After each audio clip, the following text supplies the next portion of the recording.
There's a type of person who becomes more powerful when everything falls apart. Not louder, not more frantic, just stiller, more centered, almost unnervingly calm. And if you've ever felt this shift happen inside yourself during your darkest moments, if you've noticed that whilst others panic, you somehow sharpen, then what I'm about to reveal might explain why you've always felt like you're operating on a different frequency to everyone around you. This is about the dangerous calm of the Sigma INFJ in darkness, and if this is you, you already know that your greatest power emerges not despite your darkness, but because of it. Picture the surface of a still lake at night. No ripples, no wind, only an unbroken mirror reflecting starlight. Beneath that surface lies unfathomable depth, a world moving in currents invisible to those who stand at the shore. This is the realm of the Sigma INFJ in darkness, a figure whose composure conceals not emptiness but intensity, whose silence is not absence, but presence compressed into something formidable. Carl Jung wrote of the shadow, that part of ourselves we keep hidden even from our own gaze, and he understood that within its darkness lies not merely what we fear, but what we cannot yet express. The Sigma INFJ navigates this territory with unusual fluency, moving through internal landscapes that would unsettle others, yet emerging with a clarity that seems almost supernatural. Where most personality frameworks speak of introversion as retreat or intuition as abstraction, the Sigma INFJ transforms these qualities into something more primal, more dangerous in its authenticity. They are the lone wolf who does not howl for the pack, the wanderer who charts territory others refuse to acknowledge exists. Their calm is not cultivated through meditation or self-help maxims, but forged in the crucible of genuine darkness, the kind that forces you to become either fragmented or integrated, either scattered or whole. The first sign emerges in how they occupy spaces of emotional turbulence, without absorbing the chaos around them. Imagine a figure standing in a storm, clothes whipping in the wind, yet their center of gravity remains absolute. This is not dissociation or emotional numbness, though it may appear so to those accustomed to visible reactions. The Sigma INFJ in darkness has learned to metabolize intensity differently, processing what others externalize through drama or deflection. When a crisis erupts in a room, when voices rise and panic spreads like wildfire, they become stiller. Their nervous system does not mirror the environment, but instead creates a gravitational field of its own, a pocket of pressure that others instinctively move toward, without understanding why. This phenomenon appears in unexpected contexts. During a family emergency, they are the ones making quiet phone calls, whilst others spiral into hysteria. In organizational collapse, they draft contingency plans whilst colleagues argue about blame. Their danger lies not in volatility but in their capacity to remain functional when emotional infrastructure collapses around them. Jung described individuation as the process of becoming undivided, integrating all aspects of self rather than projecting our darkness onto others. The Sigma INFJ undertakes this work not as a spiritual aspiration but as a survival necessity, and in darkness, this integration becomes their greatest asset. They have sat with their own chaos long enough to recognize its patterns, to understand that the monster under the bed is often just the self we refuse to greet. Consequently, when external darkness arrives, it finds no echo chamber in their psyche, no place to amplify itself. This makes them appear almost inhuman to those who expect commiseration or shared panic, yet their composure creates space for others to find their own center. The Greek concept of ataraxia, the tranquil state of mind free from emotional disturbance, comes closest to describing this quality, though for the Sigma INFJ, it is earned through engagement with disturbance, rather than avoidance of it. The second sign manifests in their relationship with solitude during difficult periods, a quality that sharply distinguishes them from social INFJs, who seek connection as balm.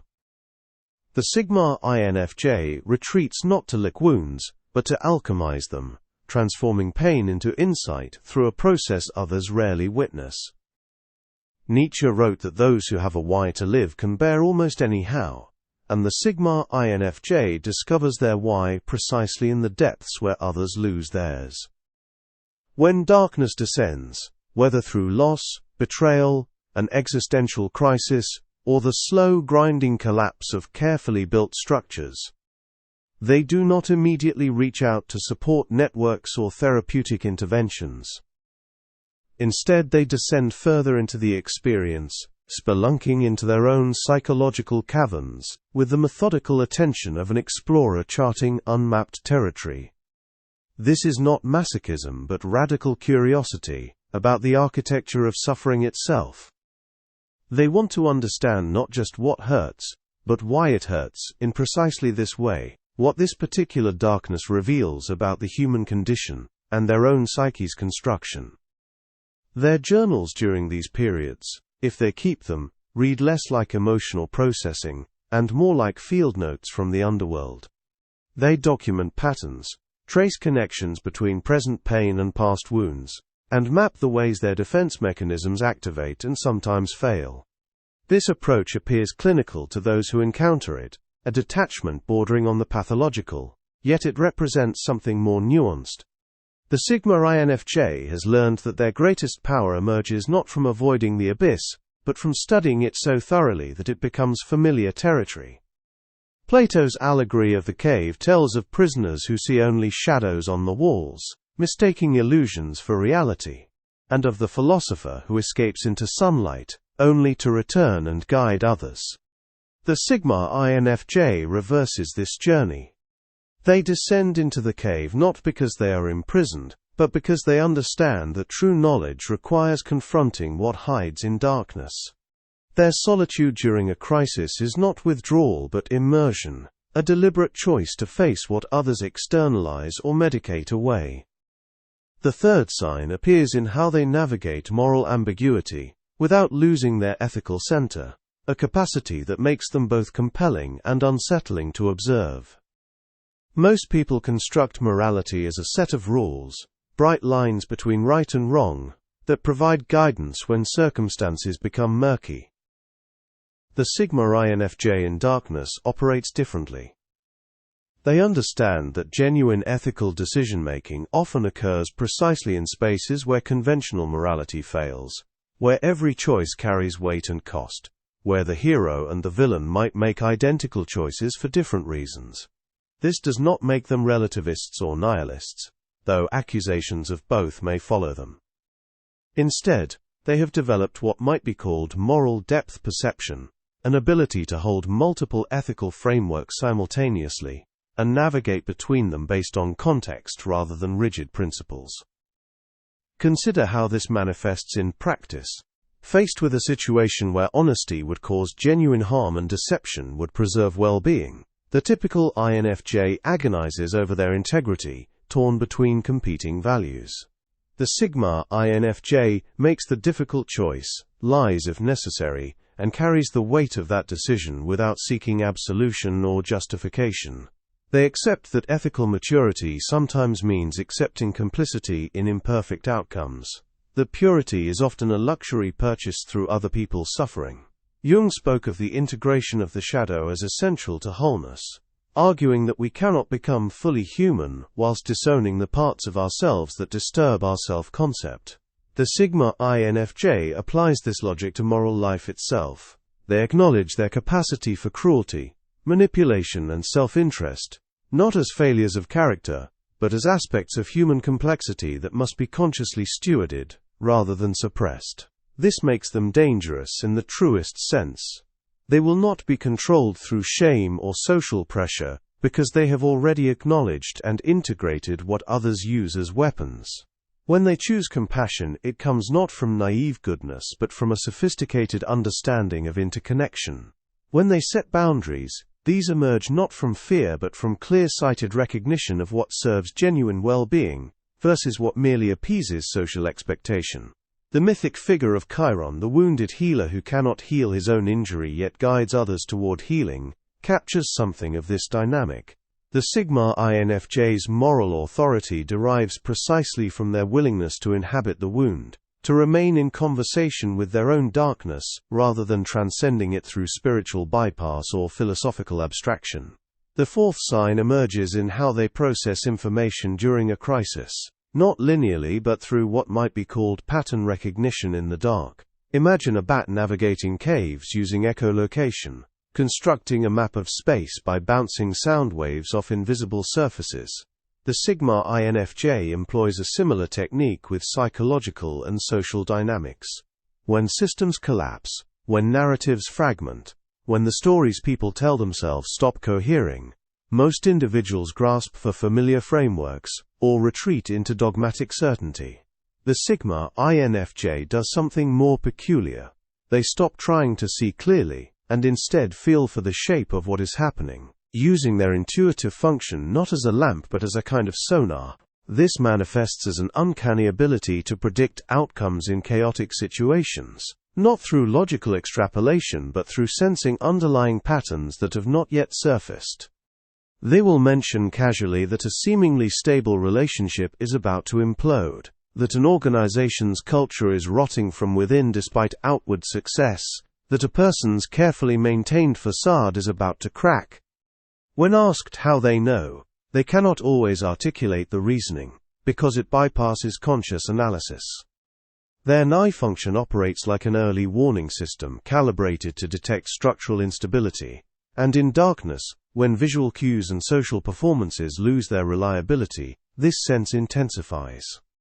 Jung described intuition as perception via the unconscious, a faculty that apprehends possibilities and potentials that sensory data alone cannot reveal. For the Sigma INFJ in darkness, intuition becomes hyperactive, precisely because conventional data streams become unreliable.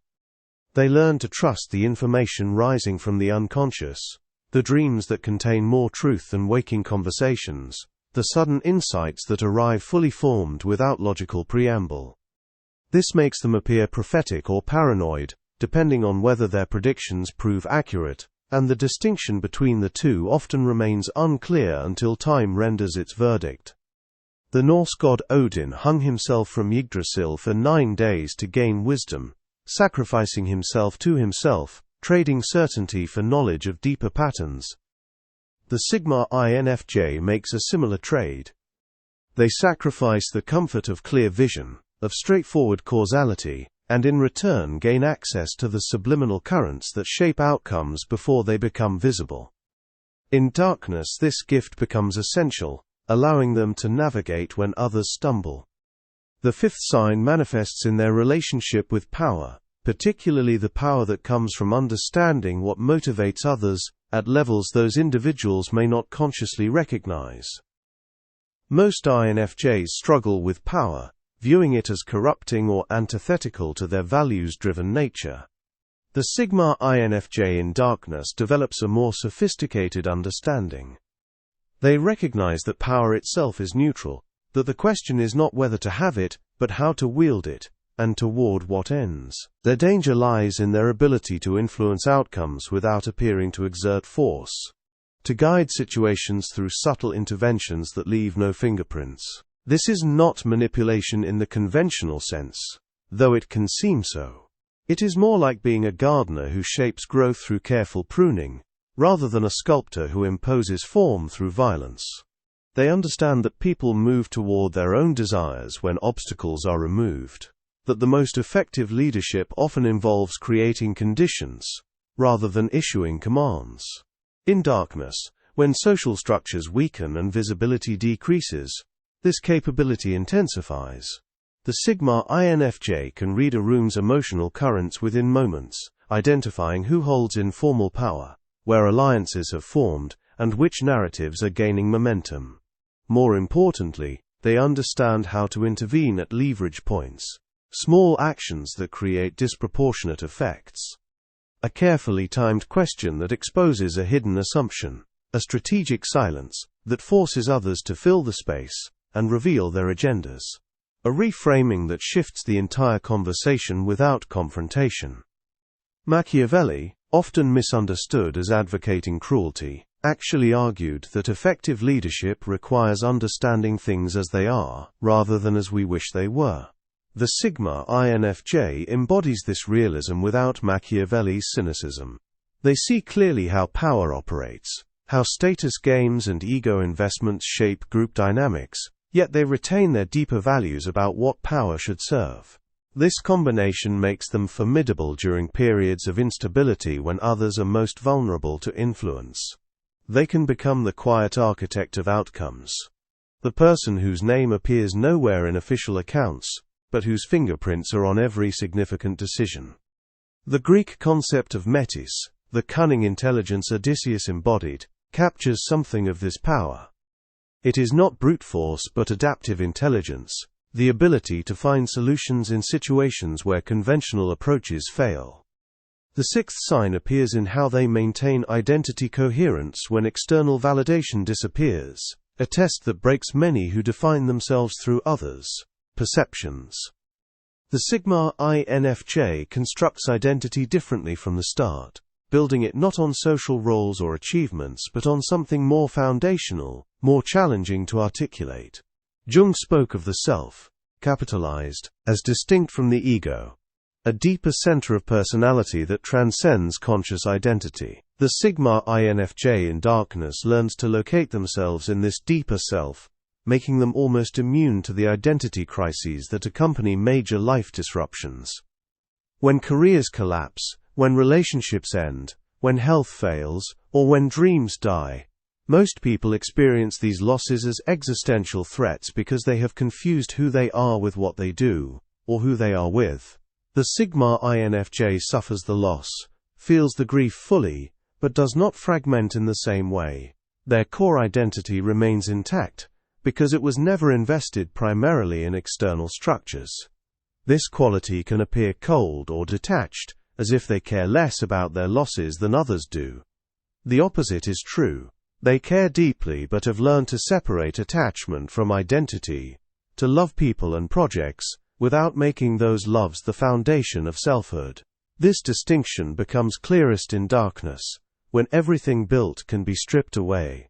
They discover they are still themselves, still coherent, still capable of agency, even when their circumstances become unrecognizable. The philosophical concept of authenticity, particularly as Heidegger developed it, emphasizes being true to one's own existence, rather than losing oneself in social conformity or external measures. The Sigma INFJ achieves this not through philosophical study, but through repeated experiences of having external props removed. Each time they survive intact, their confidence in their fundamental selfhood deepens. They become less governable through threats to status or belonging, because these never constituted their primary sense of worth. This makes them dangerous to systems that rely on compliance achieved through fear of exclusion. You cannot threaten with exile someone who has already internalized their outsider status and transformed it into a source of power, rather than shame.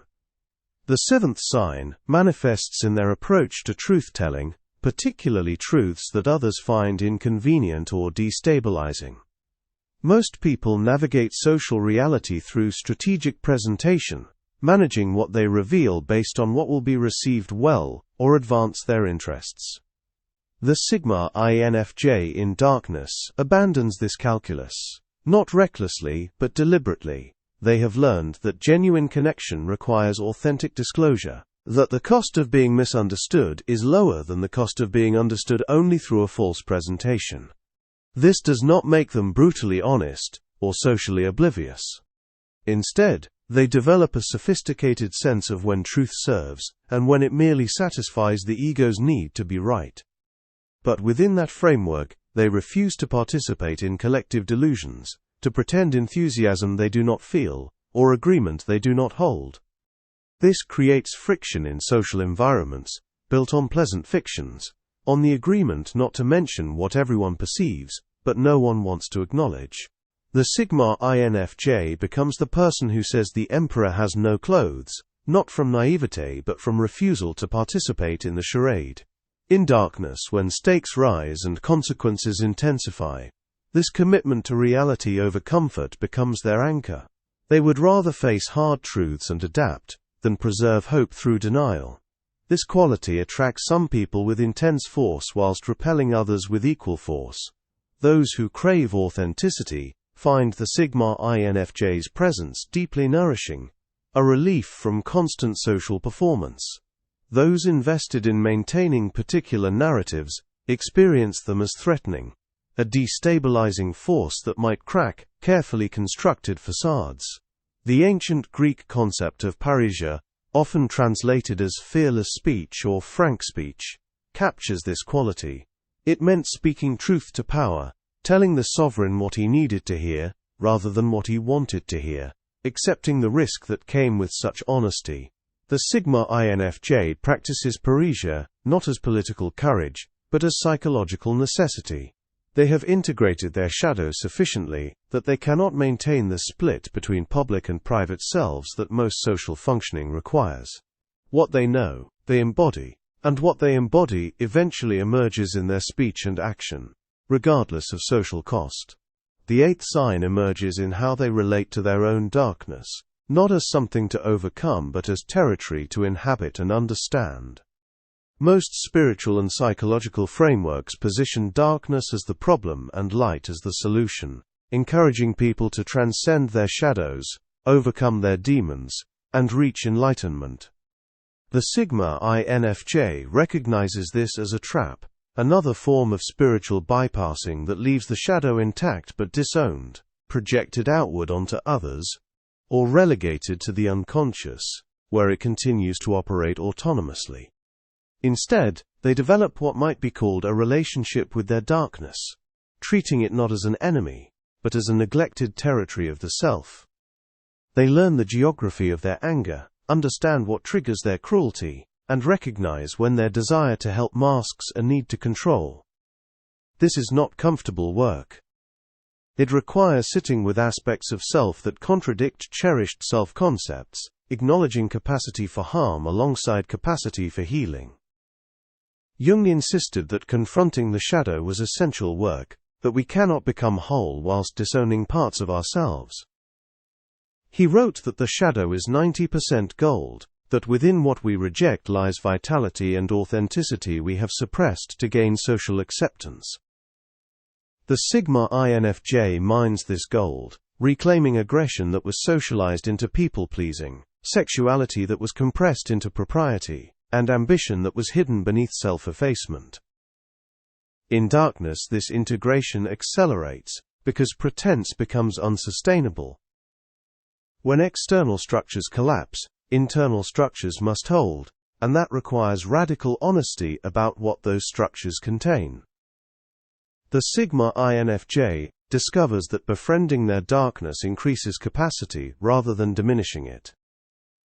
The energy previously spent repressing or managing shadow material becomes available for creative and generative purposes. They become more powerful not through eliminating darkness but through integrating it, allowing it to inform their choices without controlling them. The alchemical tradition spoke of this process as turning lead into gold, transforming base material into something precious, through sustained attention and process. The Sigma INFJ performs this alchemy on their own psyche, discovering that what they feared and rejected contains precisely the qualities they need to become complete. The ninth sign appears in their capacity to sit with others, darkness without fixing, saving or fleeing, a rare gift that makes them dangerous precisely because they refuse to play predictable roles. Most people respond to another's suffering in one of three ways. They minimize it, offering platitudes or silver linings that dismiss the experience's reality. They attempt to rescue, jumping in with solutions or interventions that often serve their own discomfort more than the sufferer's needs, or they flee, unable to tolerate the emotional intensity, and finding reasons to create distance. The Sigma INFJ in darkness does something more challenging. They bear witness, creating space for the full expression of pain, without prematurely trying to transform it. This capacity develops through their relationship with their own suffering. Having sat in their own darkness without rescue or resolution, they understand that transformation cannot be rushed, that healing follows its own timeline, that the work is often not to fix but to accompany. When someone brings them chaos or despair, the Sigma INFJ does not reflect it back as panic, or absorb it as their own responsibility to resolve. Instead, they create what might be called a container, a psychological space strong enough to hold intensity without breaking or requiring it to moderate itself. This appears as an almost supernatural calm, an ability to hear the unspeakable without flinching, to acknowledge the unacceptable without judgment. It is not indifference or emotional numbness, but something more like spaciousness, a quality of presence that neither merges with nor distances from the other's experience. Jung described the analyst's task as providing a temenos, a sacred space where the analysan's psyche could unfold and reorganize itself. The Sigma INFJ provides this naturally, not through training, but through their own integration work. They have learned that their primary gift is not advice or insight, but the capacity to remain present whilst someone navigates their own underworld. This makes them sought after during crises, the person others call when things fall apart, but it also isolates them. Few people can reciprocate this quality of presence, leaving the Sigma INFJ without peers who can hold space for their own darkness with similar sophistication. The myth of Orpheus descending into Hades to retrieve Eurydice captures both the power and the cost of this capacity. Orpheus could charm even the underworld with his music, could move through death's domain and return, yet he lost his beloved through looking back, through not trusting the process. The Sigma INFJ learns through experience when to act and when to trust, when to intervene, and when to simply accompany, and this wisdom becomes their offering to others lost in darkness. The 10th sign manifests in their relationship with certainty, specifically their comfort with sustained not knowing that would drive others toward premature conclusion. Most people experience uncertainty as an itch that needs scratching, a tension that demands resolution. Faced with ambiguity, they reach for explanations, construct narratives, and adopt positions that may be wrong, but at least provide the relief of decidedness. The Sigma INFJ in darkness develops what Keats called negative capability. The capacity to remain in uncertainties, mysteries, and doubts without irritable reaching after fact and reason.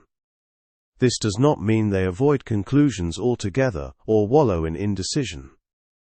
Instead, they have learned to distinguish between clarity that emerges from genuine understanding and clarity imposed to alleviate discomfort. They can hold questions open for months or years, carrying the weight of not knowing without collapsing into either cynicism or credulity. This capacity becomes essential in darkness, when information is scarce and stakes are high, when every choice matters, yet the right path remains unclear. Where others demand immediate answers or commitment to a course of action, the Sigma INFJ can say, "I do not know yet," and mean it without anxiety. They have learned that truth reveals itself in its own time, that forcing premature resolution often locks in suboptimal outcomes. This appears as indecisiveness or lack of commitment to those who equate action with virtue, yet it represents a different form of courage. It takes strength to resist social pressure for certainty, to admit the limits of one's knowledge whilst others perform confidence they do not actually possess. The ancient philosophers spoke of aporia, the state of genuine puzzlement that must precede authentic inquiry. Socrates built his method on exposing aporia, on demonstrating that what people thought they knew, they actually did not understand. The Sigma INFJ lives in aporia more comfortably than most, treating it not as failure, but as an honest acknowledgement of complexity. In darkness, this becomes their compass. They navigate not by false certainty but by remaining responsive to emerging information, adjusting course as understanding deepens. This makes them appear inconsistent to those who mistake rigidity for integrity, yet their core values remain steady, whilst their strategies adapt. They are loyal to truth over position, to wisdom over winning, and this loyalty, requires the courage to change their mind when evidence warrants it. Will you embrace your dangerous calm, or will you soften it to suit those who find your depth unsettling? The Sigma INFJ in darkness stands at a threshold that most never recognize exists, the place where integration and fragmentation diverge, where the choice is not between light and shadow, but between wholeness and division. Jung wrote that wholeness is not perfection but completeness, and the Sigma INFJ discovers this truth through direct experience of their own complexity. They learn that their power emerges not from transcending their darkness, but from incorporating it, not from becoming invulnerable, but from accepting vulnerability as the price of genuine connection.